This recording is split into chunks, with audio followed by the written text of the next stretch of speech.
Morning! For this video, pupunta na naman tayo ng palengke. Bibili na naman tayo paninda ni wife.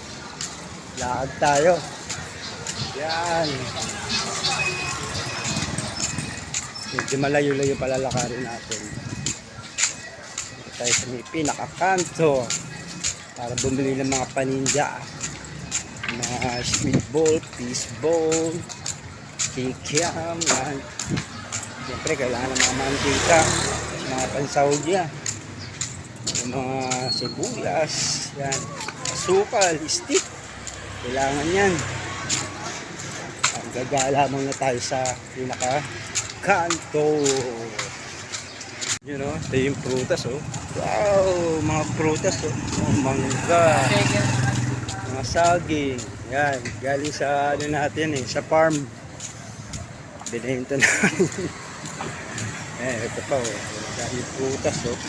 Wow, orange, apple, may pakwan, may ibang prutas yan, may pinya pa. Galing din sa, ano natin yan, sa farm. Binenta natin.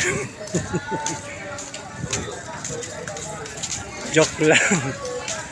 Wala na tayo pag nagpapanggap lang tayo. Yan, mga prutas. Dito na may ibang klase rin. May milo, pakwan, may saging, tapos mga gulay. Ayan, galing din sa ano yan. Galing din sa pinaka-farm. Jojok lang tayo, ha. Wala naman tayong farm. Ano lang, nagpapanggap lang, nangangarap lang ng gising.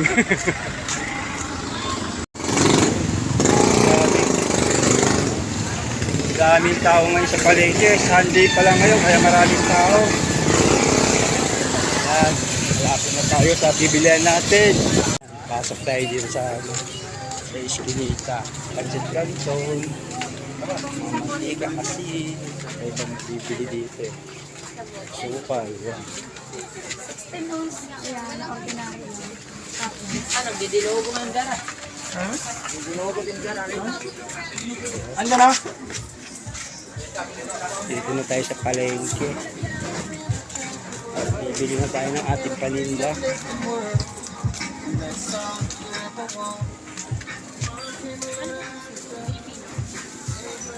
Dito na tayo. Ito yung mga paninda.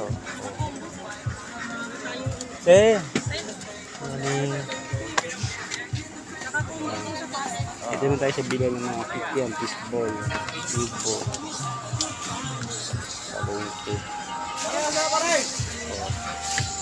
Kuha na natin yung pinamili natin, no? Nabili na natin yung pinamimili sa atin ni wife. Yan. Kaya pauwi na tayo. Marami kang pera, marami kang mabibili dito sa palengke. Yan, mga prutas, mga pagkain. Yan, dami kang mabibili dito. Bumili na rin tayong pandesal. Pre! Naglalaro ka ba? Bira! Bira. Ikaw! Oo. Ayos! Ayan, bumili na rin tayong pandesal. Nagutom tayo sa daan. Ang sarap ng pandesal doon sa binila natin. Malunggay. Yan pandesal.